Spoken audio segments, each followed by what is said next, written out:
European Mental Health Week, meaning that at the whole European level, a lot of events are happening, including at the policy level. For instance, this morning, at the European Parliament, there was a specific session on the mental health.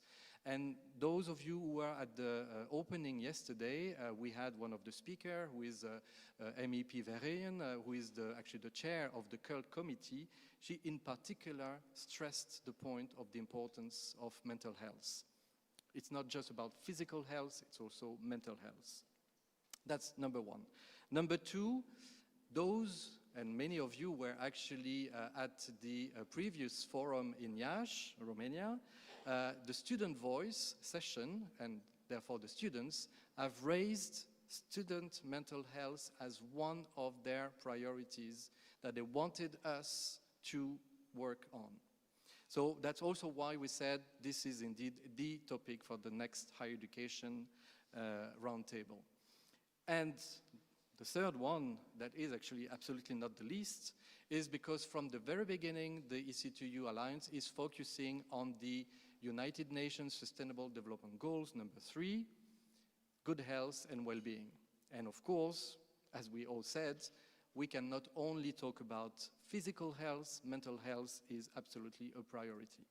So these are just 3 reasons for, among many more, that are justifying why today we wanted to discuss this topic with, and actually I'm glad to see all the online colleagues with us and also some of the speakers in the room. We have this very nice program where actually in the first part we will have some invited speakers from the Commission, from the European Student Union, followed by a first round of question and answers, and we will move then to a second part where we have invited sister alliances to contribute, starting first with, of course, examples from our own EC2U Alliance with 2 study cases, one from a colleague, a staff colleague, and 2 students who will provide their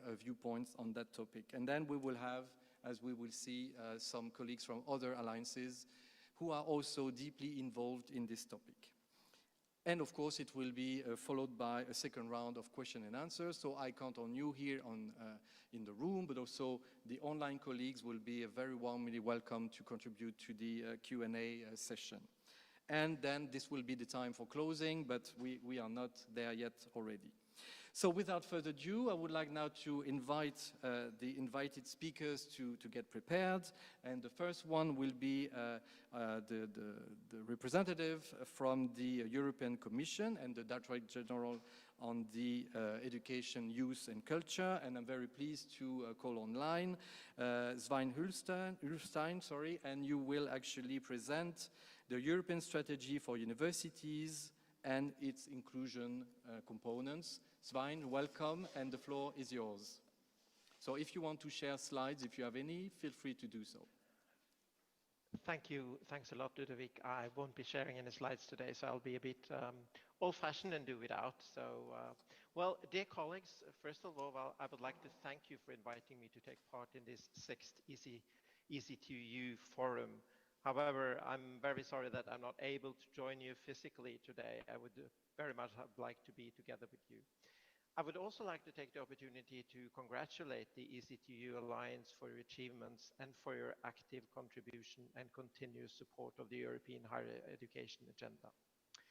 European universities are not only about excellence in a narrow sense, they are indeed also about inclusion and placing student and staff well-being at the center. I therefore particularly welcome this initiative to put mental health on the agenda at this event, which coincide, which was all just said, with the 4th edition of the European Mental Health Week. The goal of this year's Awareness Week is to increase understanding and learning about mental health in our communities, schools, workplaces, and at home so that everyone can thrive and flourish at every stage of life. Today's focus on mental health in higher education is therefore very timely. Mental health is high on the EU agenda, and the pandemic has further accentuated the need to address this issue broadly. According to the Nesset Analytical Report on the impact of COVID-19 on higher education, underrepresented, vulnerable and disadvantaged groups were disproportionately affected by the impact of COVID-19 on higher education in terms of perceived learning losses, financial concerns, and lower levels of mental health and well-being. In turn, students with lower levels of mental health and well-being face a greater risk of dropout. The negative effects on COVID-19 on educational equality in pre-tertiary education are also likely to have a negative effect on the level of participation of disadvantaged groups in higher education in a longer perspective. Mental health is an integral part of health. More than the absence of mental disorders or disabilities, it is a state of well-being in which an individual realizes their own abilities and can cope with the stresses of life, work productivity, and contribute to community life. In fact, mental health is a precondition for a healthy society and economy and goes beyond individual or family matters. It reflects and is affected by the state of our society, our economy, our environment, and even by the state of world affairs around us. Mental health or ill health does not happen in a vacuum. It is affected by biological and external factors. An EU initiative on mental health was announced by President von der Leyen in the State of the Union speech in September 22 as a response to the mental health crisis in the EU. A comprehensive approach to mental health, coordinated by the Directorate General for Health, was announced, which will build on the mapping of existing work on mental health across the Commission units, with a view to adopting a communication on this topic before summer 2023. This comprehensive approach on mental health is expected to look at how action at EU level can help promote good mental health, and prevent, mitigate, and respond to mental health challenges. The approach will also look at how mental health considerations should be factored into a wide variety of resilient EU and national policies for the benefit of people across the EU. So stay tuned for this EU initiative. As set out in the first principle under the European Pillar of Social Rights, everyone has the right to quality and inclusive education, training, and lifelong learning. Education is indeed a central element to tackle the mental health challenges. DG Education and Culture actively contributes to the comprehensive EU approach to mental health in its effort to ensure proper representation of the youth perspective. The European education area promotes the development of a whole system, whole school approach to address mental health and well-being in schools and build positive learning environments for all learners. Two flagship initiatives especially focus on mental health and well-being at school and support member states in developing this approach. The Pathways to School Success Council recommendation and the expert group on supporting learning environments for groups at risk of underachievement and for supporting well-being at school. In the field of higher education specifically, it is the European Strategy for Universities that sets out to implement the higher education dimension of the higher education area. The European Strategy for Universities was tabled in 2022 and is a transformative agenda for higher education, emphasizing both excellence and inclusion as distinctive feature of European higher education. The strategy is a joint vision for the future of higher education in Europe. It will guide our actions for the years to come to realize the European education area in higher education by 2025. It's about our vision for the universities of tomorrow. The strategy aims at supporting and enabling higher education institutions to adapt to changing conditions, to thrive and to contribute to Europe's resilience and recovery. How can higher education institutions contribute to face crisis, and how can higher education contribute to be prepared for future crises and challenges such as the need for increased inclusion and well-being? EU action towards inclusiveness, diversity, and gender equality in European higher education is based on an inclusive excellence approach.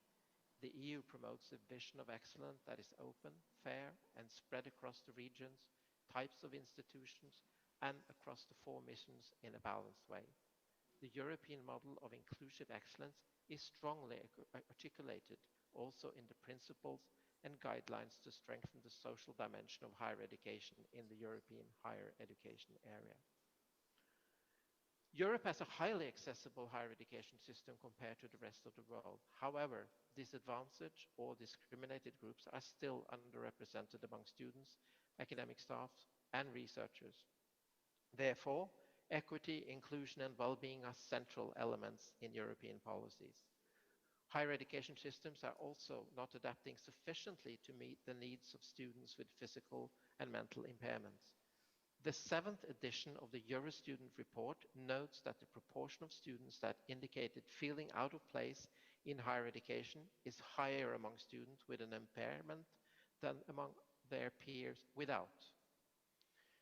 In the Council conclusion on the European Strategy for Universities adopted by the Member States, it is stated that higher education institutions should be supported and encouraged in their efforts to ensure the inclusion and success of their students, academic researchers and staff, and to promote equal opportunities for all, irrespective of, for example, health and disability.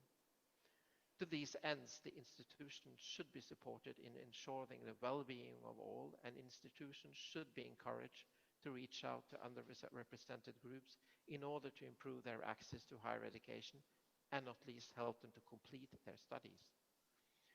Universities themselves have become increasingly aware of and concerned about the mental health and well-being of its staff and students, and this needs to be more prominent in policy and strategy.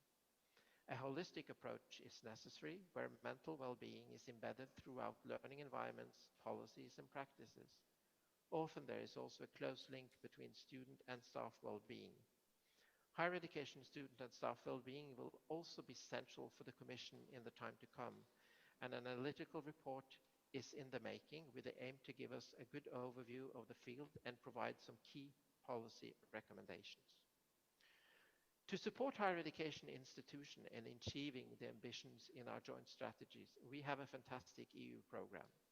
The Erasmus Plus program already funds a number of cooperation partnership projects to foster inclusion and well-being. In the field of higher education and related to mental health specifically, there are several very good examples of projects, such as increasing anxiety awareness in higher education during COVID-19, promoting mental well-being through new coaching methods and tools, digital well-being in higher education, virtual reality for anxiety and mental stress reduction among university students. The many Erasmus Plus projects examples show that the topic of well-being is on the agenda at many institutions across Europe. At this roundtable, I would particularly like to highlight the role of the European University Alliances, which are also funded under the Erasmus Plus program. The alliances are key to help achieve our joint goals in the European Strategy for Universities, also in the field of inclusion and well-being. The European University Alliances are at the forefront of the innovation process and are test beds of the future European universities. For the next steps, we hope that the alliances will deploy the innovative learning and teaching approaches to more faculties and more students, and become real role models for the wider higher education sector, which was just also mentioned by Ludovic. The alliances are in charge of the process, and we are already seeing many exciting initiatives and results, very much in line with the vision of the European Strategy for Universities and its emphasis on both excellence and inclusion. The fact that the EC2U has put mental health on today's agenda is yet another example of the European Universities Alliances taking the lead and setting the agenda. We very much rely on the alliances and your innovative ideas to show how the higher education sector can further well-being and mental health in the higher education sector and beyond. We need to learn from your best practices and experiences in order for us to improve higher education for all. This is why I'm also very much looking forward to hearing about the various examples and projects at this first roundtable. Thank you.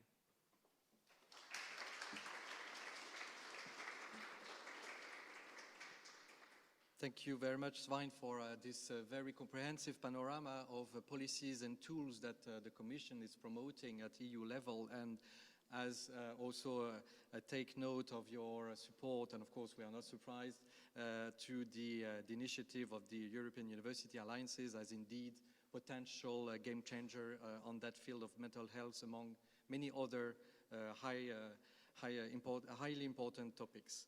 Thank you very much. So please stay with us for the rest of the round table. For the second speaker, I'm delighted now to welcome Emily McPherson.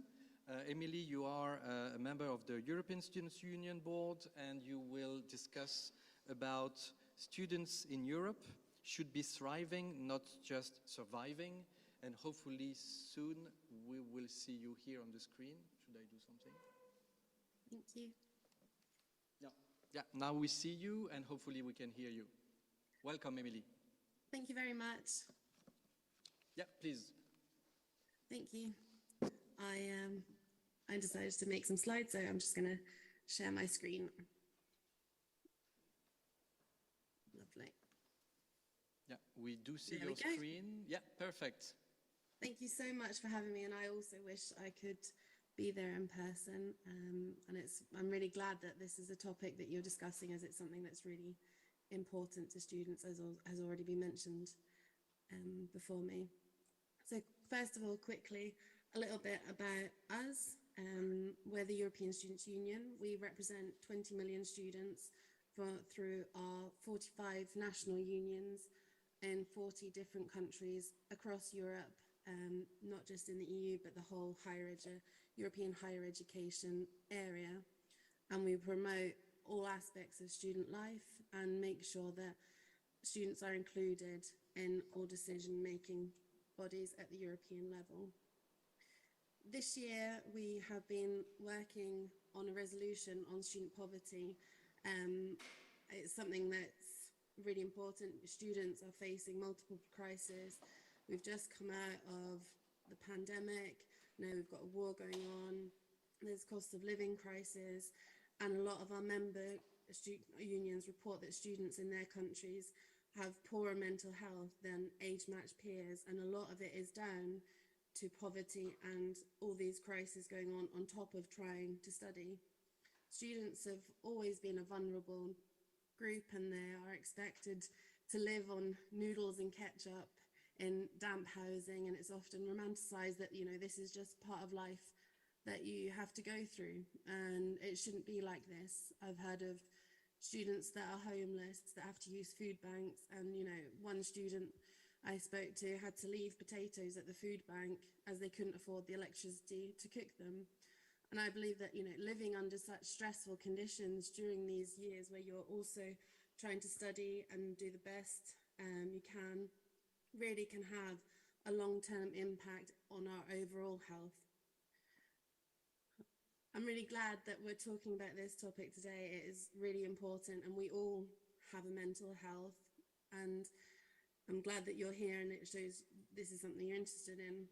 We need to work at this on all levels, from taking care of ourselves to the people around us, and to creating policy and making structural changes, which is what we're working on today, and what the European Students' Union focuses on, is trying to make those structural changes at the top and supporting our national unions in their work on a national and a local level. After the pandemic in 2020, we did a lot of research, and we adopted our first mental health charter in 2020. And it outlines that good health and well-being of a student, whether mental or physical, should not be a luxury, but rather a basic human right. And it outlines how we can promote good mental well-being and promotion, and help tackle the stigma around speaking about mental health. There are many parts of Europe where it's still not spoken about. We're getting a lot better in Northern and Western European countries to talking about it and less breaking that stigma. But there are still a lot of people that are falling off. Men are less likely to talk about their mental health, so we need to make sure that they're included alongside LGBT people, who are also a more vulnerable group. We need to make sure that everyone is included in the conversation. And it permeates every aspect of our student experience. We need to make sure that the curriculums that are being designed are inclusive and promote good mental well-being, to taking care of staff and making sure that their mental well-being is taken care of, but also that they're able to pick up when students have poor mental health and know where to signpost them for help and support, and that support is readily available and there isn't a barrier of payment, that it is free and that it is available. During the pandemic, as I mentioned, we did several pieces of research about student mental health. You know, it's something that we've been talking about as students' unions for many, many years, but it was really highlighted during the pandemic, and we did this comparative analysis, and that was the basis of our mental health charter, and it has now made it more of an agenda across Europe, and we're really glad that, like here today, we're speaking about it. And it's something that our national unions are talking about. They are doing lots of amazing work, from a lot of preventative measures, which are much, much better than trying to cure. You can't cure it, we all have mental health, I just couldn't think of the word. They're doing lots of work from supporting their local unions, from making sure that there is breakfast clubs going on, there's choirs, there's societies, there's sports teams, there's lots of activities that are happening at the higher education institutions outside of the curriculum as well, so that they feel a real sense of belonging at their institution, and it really helps with loneliness and belonging. The national unions are also working on getting funding for counsellors and psychologists, and making sure that they are freely available, and that there is someone there when you need to knock on their door at 10 o'clock on a Tuesday, that when you're trying to do an exam and you need to speak to someone to sort out, that they're available without waiting times. And it's something that is really, really important here for our national unions. And this is from our survey, where they're showing this is where something that's high on the agenda of our national unions of students. And as Svein mentioned before me, Eurostudent is a really useful tool for us, that we use data, because we have a lot of stories from students and from our national unions and how they are doing and what's going on, but we really, really need the data. And currently it's called Students with Impairments, and as a disabled student, it's not the biggest fan of the wording, and I spoke to Eurostudent a few months ago about this and changing it to students with disabilities.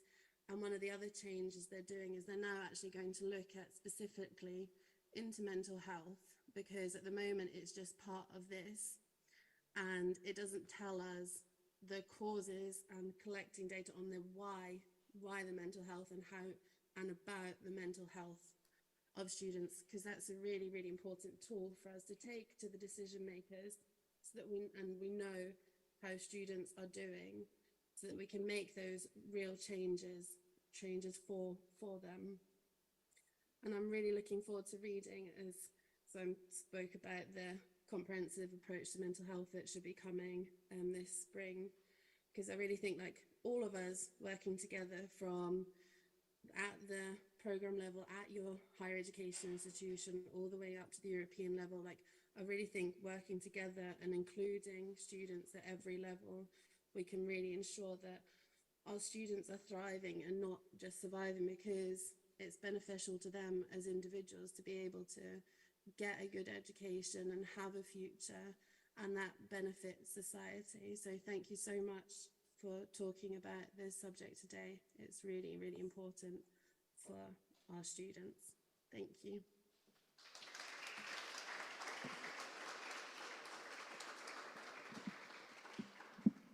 Thank you very much, Emily, for this very interesting and important statistics, which of course reveal that they are not good, but we are here today in particular to try to make these numbers much, much more positive. So altogether, hopefully, we will achieve this very soon and in a fast way. So let's maybe have now a first round of question and answers.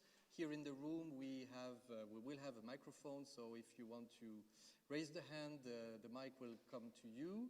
And well, of course, the colleagues online are very welcome to intervene as well.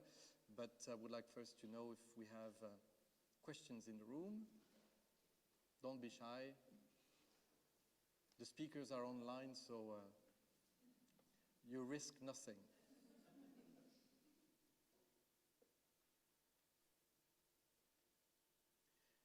But maybe to break the ice, I could start with the first question to you, Emily, and somehow it will be probably a little bit provocative, not to you, but to the representative of the European Commission, and I hope you will forgive me for this, Svein. Would you consider, Emily, that what currently the Commission is putting forward as, let's say, policies, tools, and platforms to support the improvement of the students and staff, but let's say for you mostly students, mental health, do you think this is the right way? Is this sufficient? What would be maybe your recommendations? Thank you for that excellent question. I agree, it's a great start. The comprehensive approach is really good for the whole of society, but we've seen that students are in a special situation, and we really hope to have a look at, we have some sort of strategy that is just looking at the mental health of students, and that we have some sort of strategy in place for their health and well-being, not just necessarily their mental health, but their whole health and well-being would be really useful. Thank you. Maybe Svein, you want to react?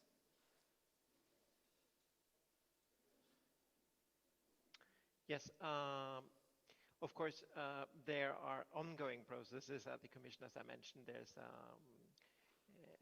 communication is in the pipeline, and we have also started to work on this in specifically also in the higher education field.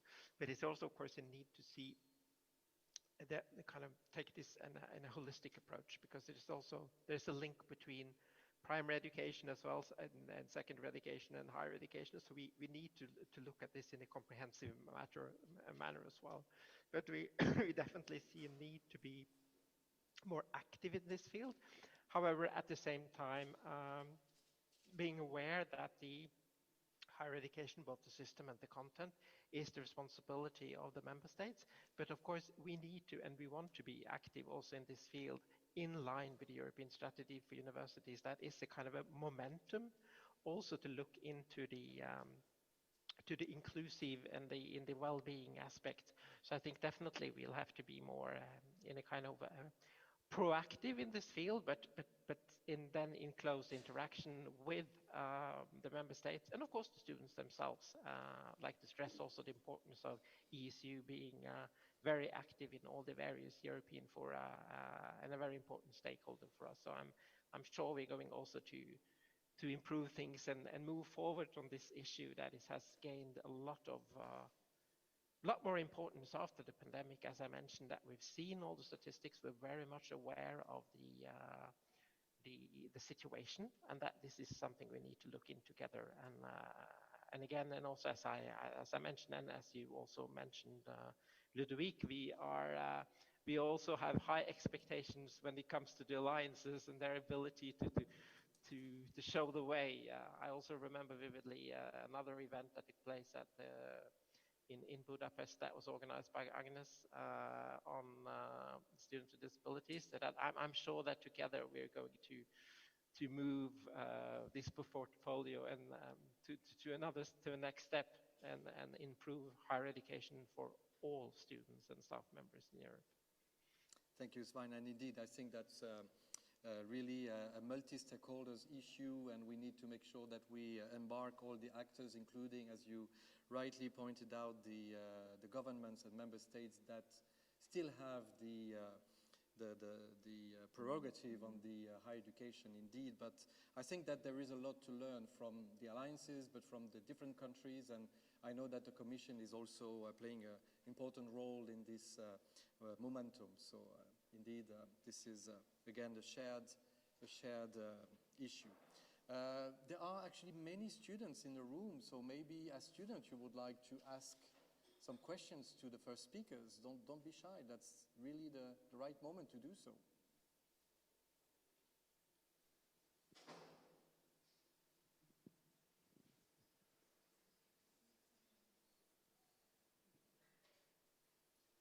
Yes?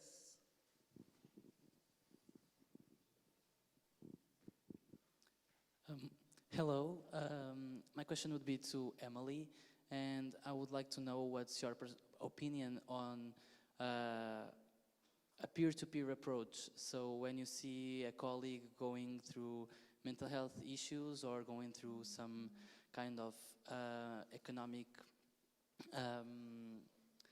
difficulty, what do you think we as peers should do? Thank you.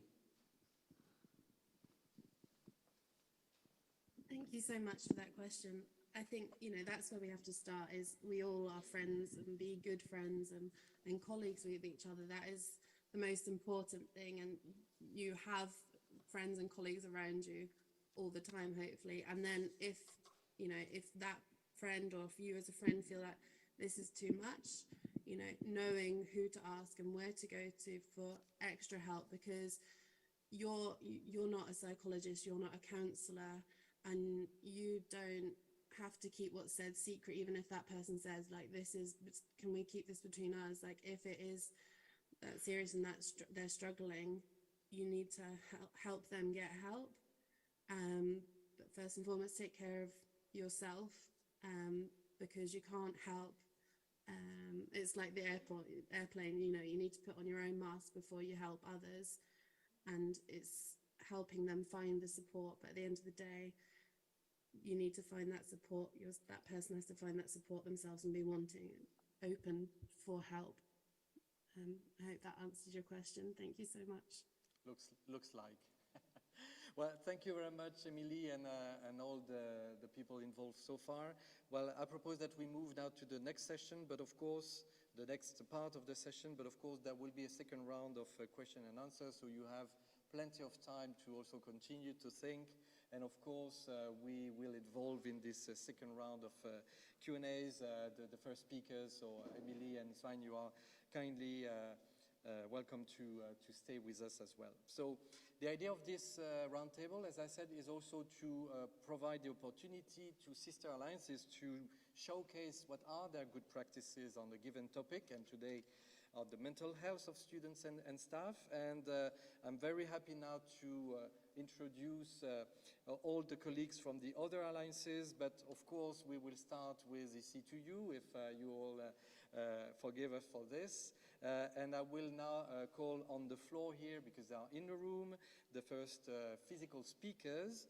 We will have Lena Schmitz, so you will come to me next because you are the first speaker, but I will also kindly ask our two student representatives, Mano Colombo and Francisco Silva, if you want to sit here, and I will call you later when it's your turn. So I'm first delighted to welcome on the stage Lena Schmitz. You are a PhD candidate here in Jena, and you will talk about the EC2U Healthy Campus, how to promote health in alliances of European universities at the example of the University of Jena.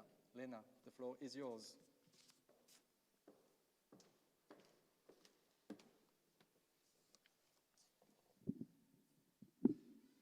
Thank you very much. I don't know. Okay. I think I will see in your faces whether you can hear me or not. Hello, everybody. My name is Lena Schmitz. I'm a PhD candidate in work and organizational psychology. And I thank you for the opportunity to give us the chance to talk about a healthy campus project here. And I think being present here is the best proof that we can help, that health promotion really is alive within our EC2U alliance. As European alliances, we are very aware of the power of cultural influences on a national level, organizational level, and whenever people come together essentially. Therefore, organizational culture is one of the key elements that we have to look at whenever we want to start with health promotions, also in universities. Let's make a small time travel to understand how we reached to this point. Our Healthy Campus Jena started from the initiative of Professor Rüdiger Trimpop, Chair of Industrial and Organizational Psychology at the University of Jena. The desire was to create a healthy university for all status groups, for students, administrative staff, and academic staff. From the start, the involvement and participation of all university members was a core element in this. From a qualitative study with master's students to identify the specific health-related dimensions and needs in students and staff, to developing adaptive health questionnaire for the status groups to all university members. In collaboration with colleagues from various disciplines, just to name a few, sports medicine, developmental psychology, geography, we provide a more comprehensive understanding and approach to health promotion in the workplace. Master students have contributed in all these steps from the beginning. This collaboration really represents a holistic point of view and interdisciplinary topics included in our health questionnaires. In 2021, we adapted and we applied the health questionnaires for the first time in our University of Jena. It was a huge endeavor, but it was worth it. In the end, we had a sample of 2,000 students and 1,000 staff members, which is a representative sample, and we really could conclude some important results from this. Talking about the results, you can see them in our poster exhibition in the campus, which we display for all university members and guests within this week and next week. Today, Healthy Campus forms a crucial part of the EC2U Alliance, represented in Work Package 4, led by Professor Dr. Scheutu.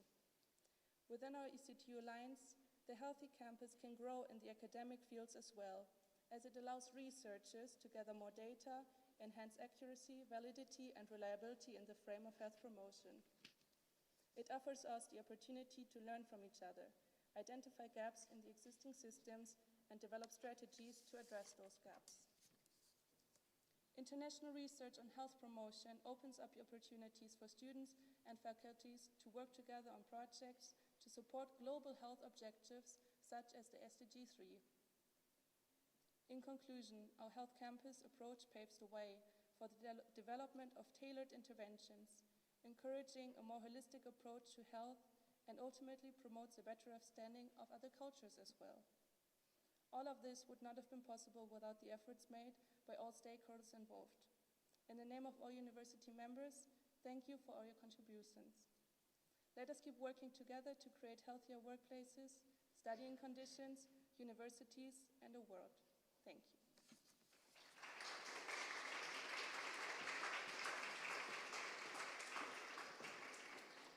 Thank you very much, Lena, for this very interesting presentation on your approach to the topic. Of course, it is very important to us, EC2U, like many alliances, to bring the students to the spotlight because they are part of the community. So now I'm very pleased to welcome our two student representatives who agreed to present here the student mental health approach through the eyes of the EC2U student voice. So I'm happy to welcome Manon and Francisco on the floor here. Each one or the two of you, up to you.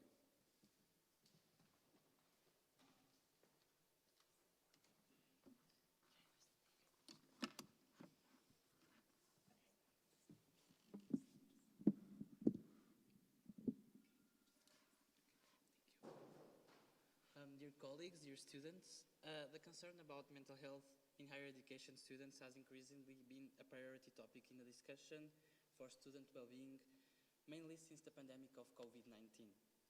Data recovered by the European University Association tells us that in Europe, 40% of students experience mental health issues and approximately 1 in 5 struggle with mental disorders. The EC2U student community is an ally for the improvement of students' well-being by developing and implementing solutions to support their peers.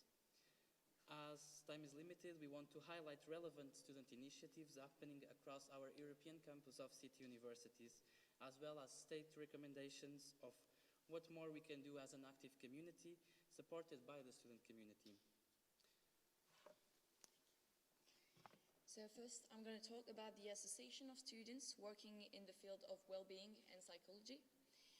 They are taking place in pretty much every university of the Alliance. It is enabling students to use their knowledge for their peers' interest by developing projects or one-to-one consultation, for instance.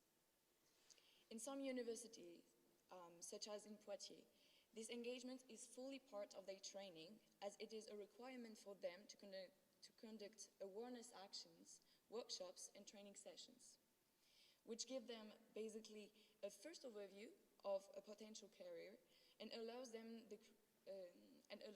creation of a safe space for students by students. On another note, we have the On My Mind project that aims to promote student well-being through community and peer support activities. The main objective is to make sure that no one is left alone with their worries. The project is part of the University of Turku University Wellbeing Unit activities that support students' well-being. This project includes several activities, amongst which support students who are approached through events or Shall We Talk contact form, peer support for early career researchers, and promotion of support services available for students both inside the university and the student union and outside of it, such as student healthcare and community sector. The project also creates events for students, spare time events, such as going outdoors or cooking together, also study circles where students from different fields of study can do their tasks together.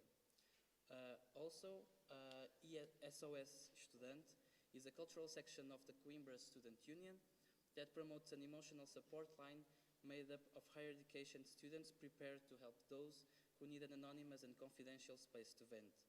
The line is free of prejudice, respecting and accepting interpersonal differences without influence from a religious, political, or ideological point of view. This line is available every day between 8 p.m. and 1 a.m., and they assist and support all those who seek them, regardless of age, job, location, among others. They also target everyone in need, whether or not they are students. And finally, I would like to highlight a very important project that was creating in Poitiers. It's called Stop Ficha. It is literally translated as Stop Exposing in English. This association aims to research, find, denounce, and report image-based sexual abuses on social networks, as well as to provide training and awareness sessions for students and state agencies. The association was co-founded in 2020 by 12 students from different universities in France, and including 3 students from the University of Poitiers. It is active on a national level and is today the first help center for sexual cyberbullying victims in France. A supplementary proof that students' actions can have an enormous impact on our society. So for the recommendations, these students' initiatives show a will from students to actively use their knowledge and skills to improve the daily life of the whole community. We will thus encourage a stronger and deeper inclusion of the whole community in the different projects and discussions. Also, in order to correctly conduct the different actions, these associations and community of students need support from the university and thus from EC2U with materialistic and financial means. But supports also mean entrusting students by giving them the space and the opportunities to conduct the action properly. Finally, students involved in these different projects are generally volunteers. We do think their work needs to be recognized by the university. Through open badges, ECTS, and other means, we think students will feel more supported by the university. This will also encourage new students to join. To sum up, students' initiatives must be part of a common discussions between the different actors of our society. They also need support from the community on a local level as well as on a European level. Finally, we will continue to insist on the need for students' work to be academically recognized, as we do think that recognition is central for student engagement. Thank you.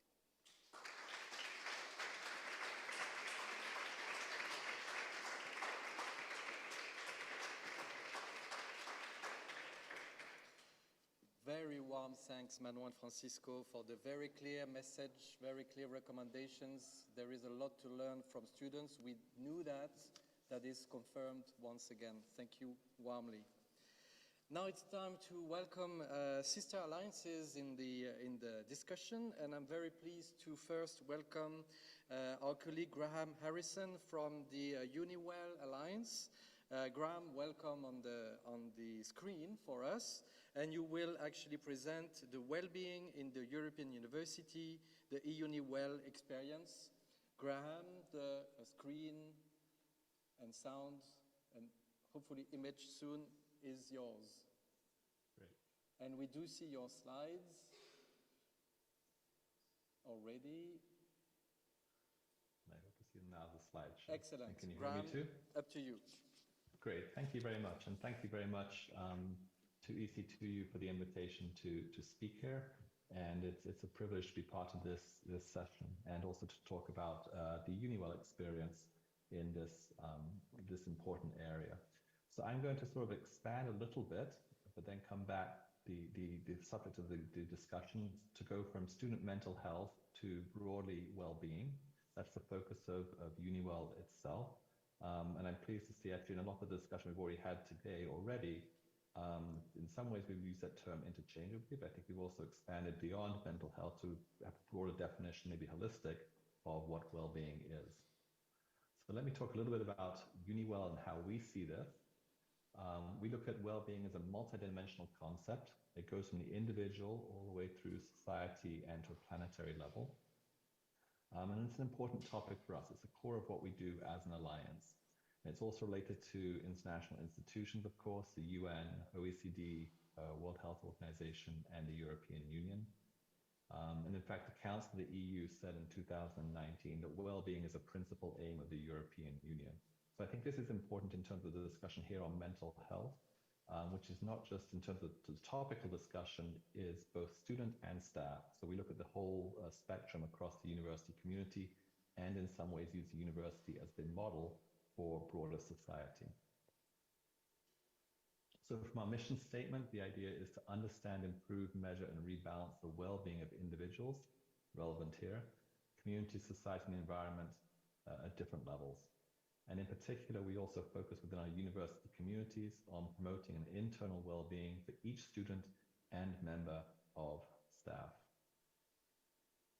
So as a university focused on well-being, this is not a topic within our a work package or something like that. This really is at the core of everything that we do as a European University Alliance. So examples, teaching and training. We're developing a micro-credential focused on providing teachers and administrators with the tools to support and improve student well-being on their campuses. We have a UniWell Training Academy that is initially focused on postgraduate students, but will expand in the next phase, anticipated next phase of our alliance, providing the tools and the support for students and others to pursue well-being in their academic world and in their broader lives. We couple also just the support for students and staff with research on well-being as well. And two particular areas, not limited to what we do, but particularly relevant here, I think, are the individual well-being and societal well-being. I can come back to that a little bit later as well. And then we look at the university as a whole. So what's the campus environment to support well-being? So we want to look at not just what's happening on each of our 11 campuses within the Alliance. Obviously, everyone has their own different activities that were ongoing prior to the establishment of UniWell in terms of both student mental health and well-being. But we're trying to sort of coordinate them, expand them, and develop a culture not just across each campus, but also across the Alliance as a whole, focused on well-being. And one particular way in which we're doing that is, in addition to the student health services that are available on campus and other activities, we're also looking to establish well-being offices on each campus, and we have a pilot in place already now at the University of Cologne. Linking with the focus on staff that was mentioned in the thematic area of this session, how can UniWell and our member institutions be an employer of the future where well-being is an integral component of our activities.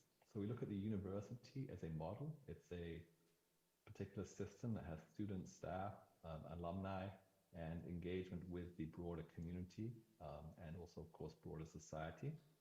And for example, UniWell can also be a model within the European Universities Alliances. We have a human resources working group focused on well-being activities and initiatives for staff employment, and also looking at staff evaluation and rewards system that has well-being considerations in it as well. And we're launching a leadership fellow pilot to train emerging institutional leaders in not just in terms of preparing to lead them, but having leadership qualities with a well-being lens as well. I want to sort of highlight another thing that sort of comes from a bottom-up perspective, which is our seed funding projects. So these are bottom-up collaborative activities across multiple institutions in the alliances. We have projects that are led by students, staff, professional staff, and academic staff. And some of the examples that we have here that we've launched in the last couple of years are Good Practices Symposium on Student Wellbeing, so that's a practitioner point of view. Understanding mental health literacy among students. Supporting and measuring student well-being. I think the next one's kind of interesting, Share to Well, validation of different language versions. So we're looking at well-being across different institutions and different countries, but making sure that we can sort of have a sort of a common standard by which we're evaluating this in different contexts. Transwell looks actually at the transition from being a student to graduation and well-being in that important and sometimes difficult transition in life. We have a student mental health symposium. This was a project put forward by students. We had students from across the Alliance come to Hungary last year for this mental health symposium. And also, of course, it's been mentioned here before, learning from the pandemic and how student mental health and well-being was affected through the pandemic itself.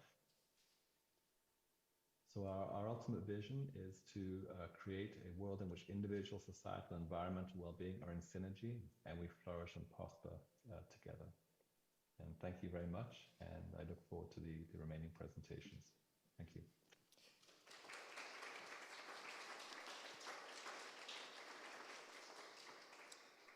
Thank you, Graham, for these numerous examples of very relevant initiatives. And of course, time does not allow to go in all the details, but I'm pretty sure you will have some questions. And if we have opportunity to also cross-fertilize, that will be really excellent. Let's move now to the other sister alliance, CHARMEU, and I'm very pleased now to welcome Agnes Sarolta Fazekas-Vinkovits, who will speak about working towards a culture of well-being in CHARMEU, European University Alliance, from value-based approach to meaningful implementation. Agnes, yeah, we already see your slides, and very soon, yes, and we hear you. Yes, and can you hear me? Perfect. Yes, thank you. And can you see my screen as well? Absolutely. Thank you so much. Thank you so much for the opportunity to join to this very important session and hearing all the colleagues. I'm joining from Budapest, and I will talk about our value-based approach and also how to bring into the practice and implementation inclusion and diversity, and specifically well-being. I hope that Agnes, my screen is changing. Can you see my second? We don't see the presentation mode, just to tell you. I tried to do it again. Okay, let me see. Okay. Let me see. Now, is it okay? Yeah, perfect. Oh, okay. So thank you so much. So I also would like to start from the beginning of the foundation of CHARMS, our vision, mission, and core values, which is one of the core values is inclusiveness. This was the first activity beginning in 2019 when we discussed our core values within CHARM EU Alliance, and one of was inclusiveness. And I also would like to address connecting to the previous speakers, that we are working under a holistic, intersectional, and human rights-based approach model to inclusion and diversity. We also work with the OECD and very much or many international terminologies who are the groups who are underrepresented across the European higher education area and the global higher education area. However, we are very strong on this intersectional approach that human beings have multiple identities and face privileges and also challenges in life. I would like to highlight that how we are now going to the next slide, hopefully. Is it working? No? I can. Yes. I also would like to highlight the second key element for our work, which is inclusion by design. And I also would like to mention that historically in higher education sector, when new groups entered higher education, it was always like the approach of fixing the environment afterwards, but our approach is designed from the 0 point, the zero beginning, to create an inclusive environment to the greatest extent of users. And this is also in our organizational viewpoint and also in the teaching and learning environment, including also well-being and mental health. And we were also very happy that COFESE Families Europe acknowledged our work in 2021. Let's see what we understand of the culture of well-being. And today, students have been mentioned many times, but I also would like to address the organizational approach of our work. So first of all, how we interact with each other, it also affects the integrity for us. We also have a respect policy in CHARM, and also we are working together with our partner institutions and across the CHARM EU Alliance, and we are creating so much knowledge and the wealth of knowledge and practices from this joint knowledge building. And what is also important for us is that creating moments to constantly reflect. This is key because we are also sometimes experience throughout the rush, whether we are working in the educational space or the workspace, a lot of rushing elements, and it also impacts well-being. I also mentioned with a little bit of picture, this diffusion, it's come from chemistry, of course, but the point is that we would like to really highlight that everybody's responsibility is to create an inclusive environment where we work together and we respect all kinds of access needs of our students and staff. So it's not only about an inclusion group or a specific unit. And we are also making each other accountable, such as also thinking about the risk of burnout among our colleagues and students. And I think so this element has not been mentioned today yet. So what are the key items that have been implemented since 2019? So I will mention the master program that we are running since 2021. And in the admission process, we included the inclusion measures, which also impacts or considers individuals with mental health and well-being issues. And we are also having a very holistic approach on a needs assessment, which is also supports catering the students' access and participation throughout the master program. And what is also important here to mention is that we are working together with students and staff to make sure that these are happening, and that it's also a legal entitlement, I also must tell, regarding reasonable accommodation and so on. We are also providing professional development sessions and tools for our community and especially our teachers, quick wins as we call it, so they are not overwhelmed by applying these tips and tools. And we are also joining the global awareness raising dialogue also in Europe and also on a global aspect. We just had last year the press release on the World Mental Health Day, and also on the holistic diversity, we are also joining on several events which are international days according to the United Nations. And last but not least, I think that the organizational culture is a key, how we work day to day. We also set up, especially in our inclusion team, we also set up an agile working method, but we have a core principle of considering the well-being. So we are always checking with each other the well-being and that people are not overwhelmed with tasks and duties. And last but not least, I would like to highlight the leadership approach and the teamwork regarding how we work in our organizational settings. So thank you so much, and I give back the floor to you.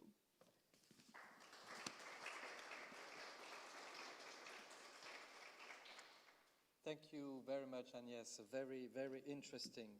Let me now call the next representative from a sister alliance, and this time this is the UNITA Alliance, and I'm very pleased to welcome on the screen here Bianca Prisacara, who will talk about blended intensive program on the importance of guidance and counseling in students' life. Hello everyone, do you hear me? Yes, we do, Bianca. Perfect, and now let's see if you see my screen. Here we go. It's coming, and yes, it's in presentation mode, please. Perfect. Hello everyone, my name is Bianca. I'm an educational psychologist within Career Counseling and Guidance Center from West University of Timișoara. And today I'm going to present one of the initiatives that we have within our alliance, UNITA. And of course, we're going actually to present also the registration call, which is open for everybody that is interested in, or maybe is interested in the topic itself, the importance of guidance and counseling in students' life, because that's the main objective that we have with our blended intensive program. The educational landscape across Europe nowadays is in a continuous changing. That's why we have to put a lot of attention on the changes of the students' needs, or maybe on the changes of the interest that they have. That's why, as practitioners in the professional counseling or students' mental health, it's really important to support the quality and also the relevance of their educational experience. Therefore, we would like to enhance the support and the counseling services within the European alliances, university alliances. That's why through this blended intensive program, which is going to have two components, the physical activity in November. I'm going to present in the next few slides the activities, and also the online activity regarding the follow-up sessions. And because I was mentioning the European university alliances, I'm going to present a little bit also our alliance, UNITA, Universitas Montium, which basically is a project that was financed by the European Commission within the European University Initiatives. And the main objective of the UNITA, which at the beginning brought together 5 European countries with Romance languages, because that's the main characteristic of our alliance, which now have invited more associated partners, 6 more institutions actually. The main objective regarding the long-term mission and strategy is to construct basically participatory, also efficient and inclusive European university. Having all of this in mind, that's why the overall objective of the blended intensive program, the importance of guidance and counseling in students' life, is basically to ensure the coherence of inter-university regarding the guidance, counseling, and student well-being services through sharing, applying to current needs at the student's hand, to improving the services that we have, and why not to innovate actually the methods and the activities that each universities are giving to our students. And let's talk a little bit now about the participants profile, because any academic and administrative staff member can participate if they have a background in psychology or educational sciences, or they are working currently in a support structure dedicated to guidance, counseling, and well-being of students. But not only of the students, because we're concentrating also on the pupils, which are university candidates, and also on the graduates. Basically, they can be psychologists, counselors, psychotherapists, but also career advisors, trainers, educators, and so on. And another requirement that we have is the facilitation of the one-side session dedicated to the exchange of good practices, because that's one of the main methods that we can learn from each other and bond to each other regarding the improvement of our services. Overall, the objectives of the program is to give the context, the possibility to share the expertise of the practitioners, to share the expertise, to experience new working environments, to develop their competences, to connect with their colleagues, which is one of the most important objectives that we have, having in mind the last objective, to prepare the students for the labor market, which is in a continuous changing right now. And they are basically the constant, and that's why they have to develop the competencies in order to be flexible and to adapt to the new challenges that are coming. Another objective that we have through this program is to start to discuss and to identify partners regarding new ideas or new project Erasmus+, and also to exchange good practices and to cooperate between higher education institutions. And regarding the program, the on-site activity is going to be during November, between 20 and 24 of November, 5 days, where we'd like to get to know each other better. And also there are going to be some cultural activities, because it is an intercultural experience. And the main activities regarding the objectives of the program are basically the sharing best practices sessions, the workshops through which we're going to collaborate and develop a little bit the competencies that we have, and also some Erasmus+ partnerships sessions. But for this moment, it's going to be just in one informative and also on the possibility to invest in some partnerships for the future, because the second part of the blended intensive program, which is going to be in the next week, between 27 and 30 of November this year, is going to be on online session, through which we'd like to discuss with each participant, which found actually some partners regarding the ideas, the new project ideas, and so on, to go further with new steps.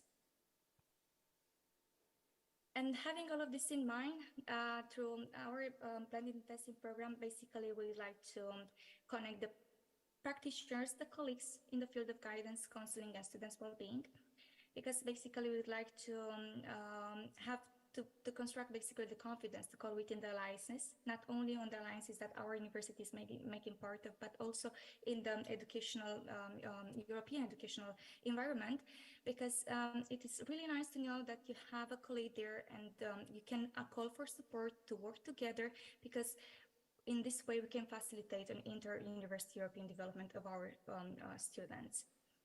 And in the last part of my presentation, I'm going to let here the QR code to the program for those who are interested to participate in, and the summarization of the main dates of the physical and also the online activities. Thank you very much.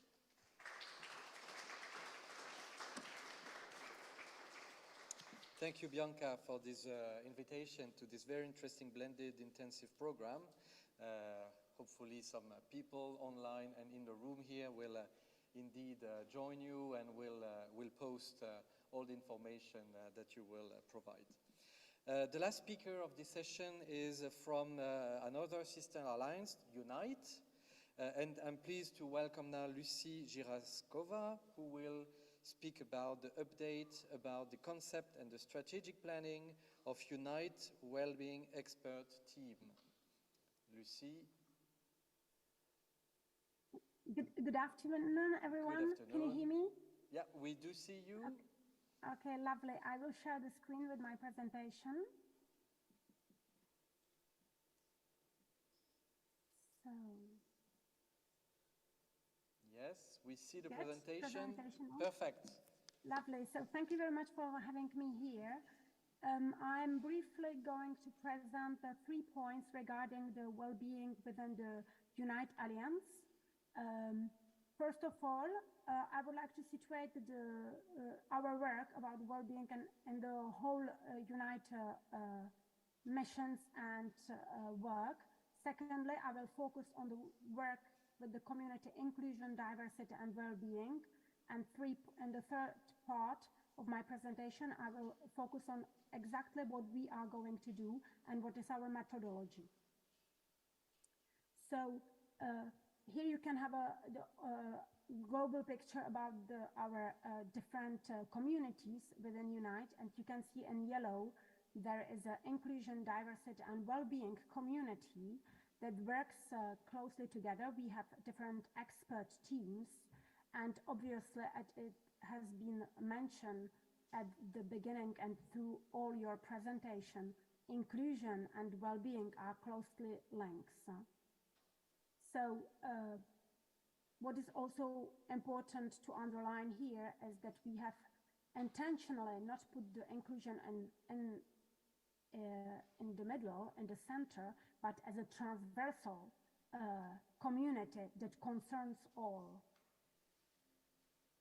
So when we look at the well-being expert team, that I am a member of this team, what is interesting also to know that we have several expertises actually that contribute to this work. We are working not only with the psychologist, but also with the director of Development and Technology Educational Center, with the human resources specialist, policy and funding advisor. And this diversity of people that are in the team is very interesting and contributes to the enrich actually our work.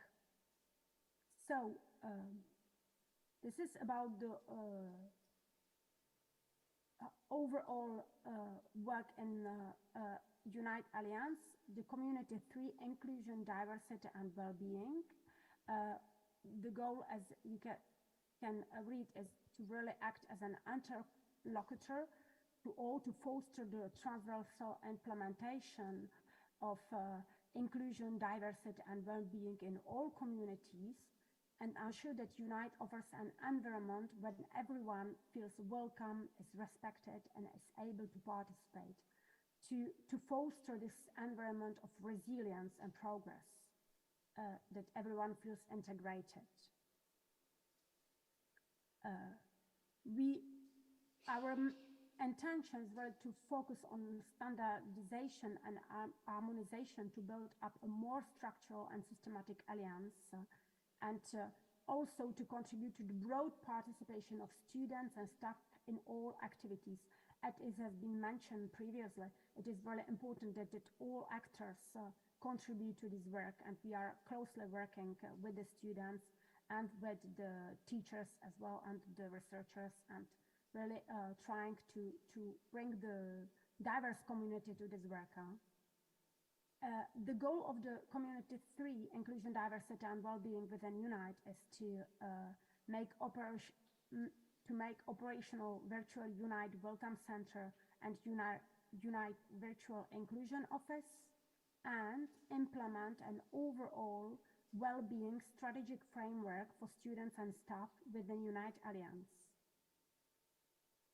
When we look more closely to what are activities that we have identified in order to achieve these goals, so the first 4 activities are more closely linked to inclusion.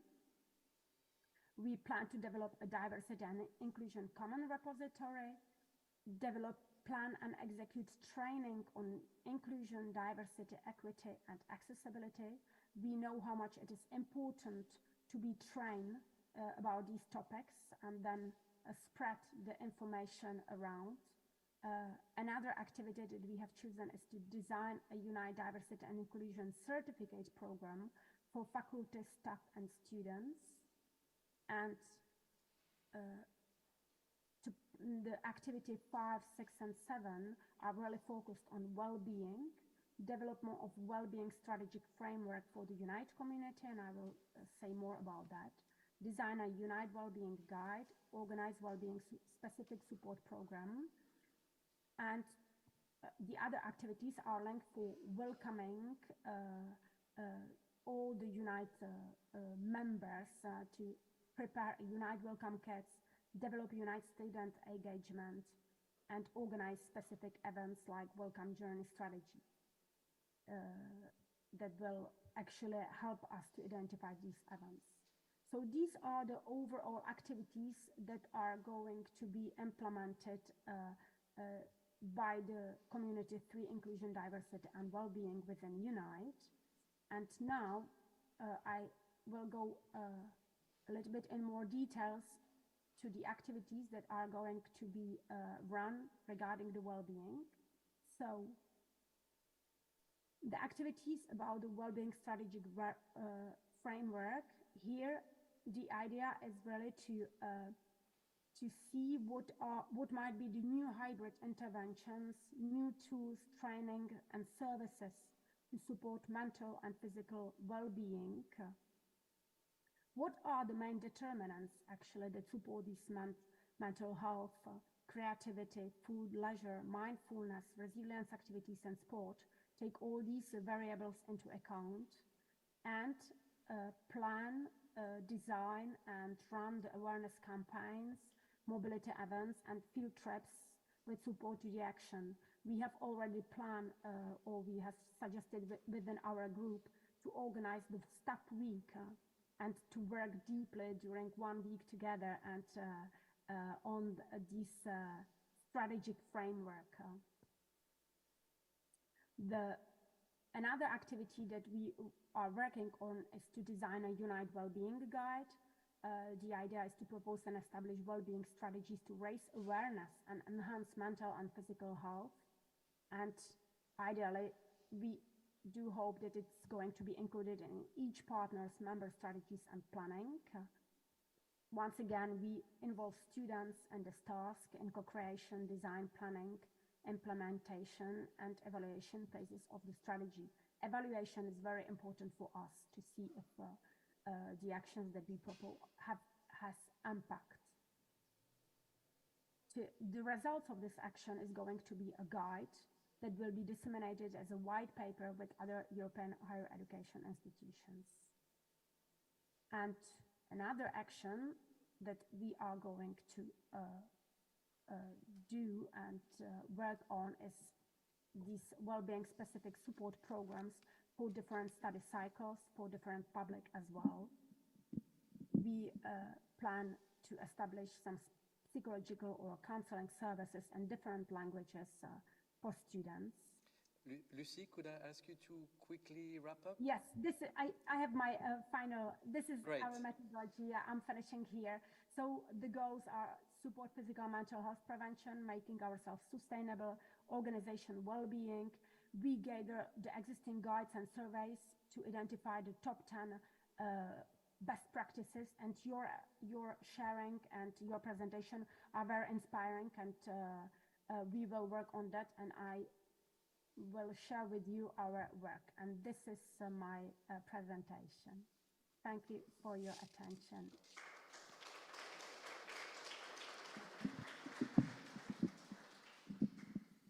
Thank you very much, Lucy. Apologies, but I would like that we keep a few minutes for the final Q&A session. And of course, well-being means also that we keep the timing so that everybody can have a proper break to stand. Also, you online, you've been seated for some time, so let's apply to ourselves what we are recommending to others. So I would like now to open the floor for questions from the room, but also roundtable means that you can also online address questions to each other. So for the colleagues online, just use the raised hand And well, do the same here, but with your real hand. So who has question? We have a question in the room, and I look at the screen to see if also the colleagues, yeah, Svein will have obviously one too. So, but let's start here. It's a question for the two students here and all the students in the room. We talk a lot about eco-anxiety nowadays, about the climate change, and the students feel more anxiety related to that. Is it something that you experience yourself or that you feel on your campus with your fellow students? And do you talk about it with your teachers? So that was a quick question. We will have a quick answer. Hopefully this microphone works. You need to press on the button, I guess, the red button.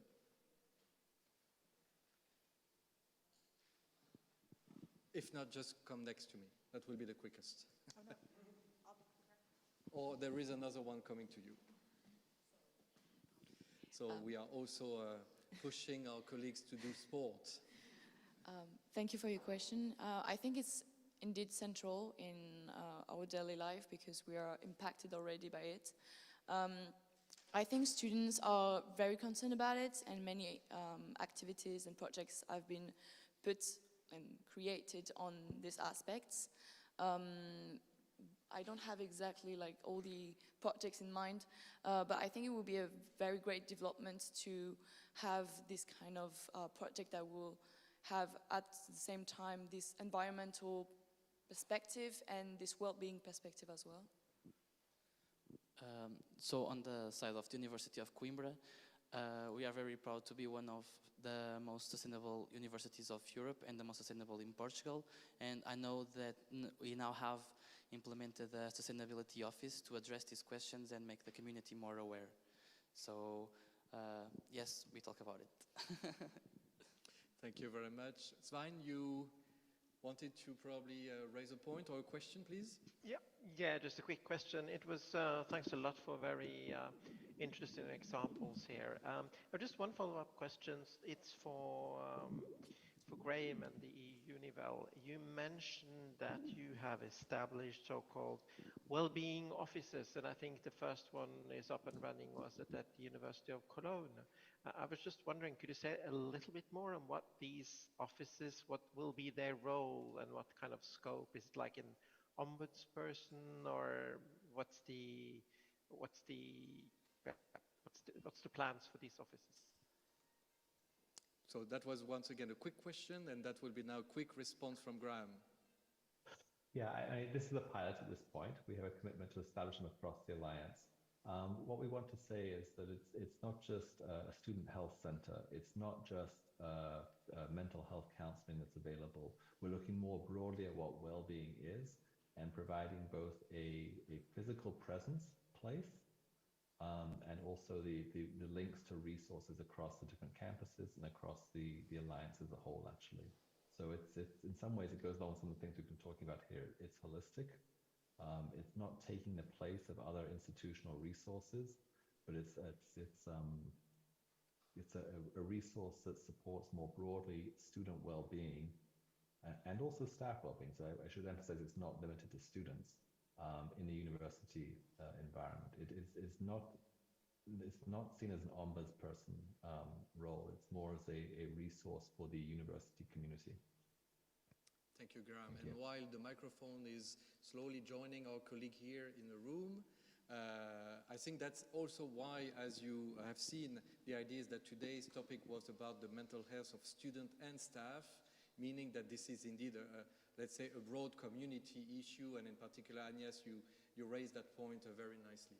One question here, quick question. Yes, I just have a question. I want to know what is the feeling of the students to ask for psychological or mental health help, because in my generation it was kind of a stigma about recognizing this kind of problems, and the people wouldn't feel so comfortable exteriorization and talking about this and asking for help.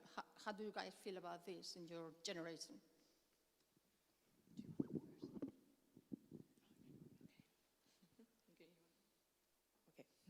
I'm going first then. Well, that's true. Lena, you can also respond. Okay, yes, of course.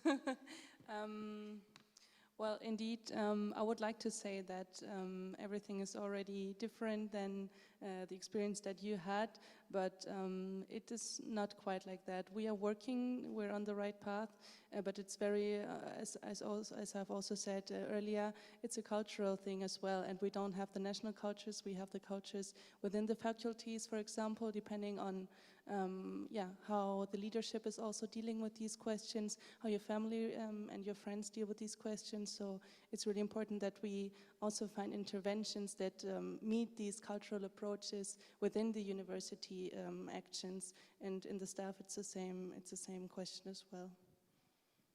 Thank you, Lena. Very quickly? No? Yes? Francisco?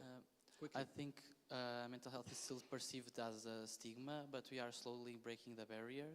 And one thing I think it's very important is to advocate for these student initiatives that we mentioned before. Peer-to-peer help is very important.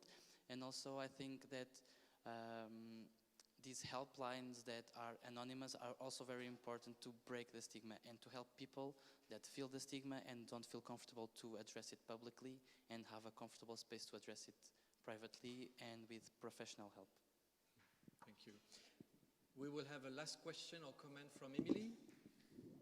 Yeah, I was just going to respond to that last question there, because we saw in our survey that we did in 2020 and 21 that there is less stigma in it, and like these initiatives and speaking about mental health really helps break down the stigma among young people and students, especially in Northern and Western European countries, but there's still a way to go elsewhere in Europe. Thank you. Thank you, Emily.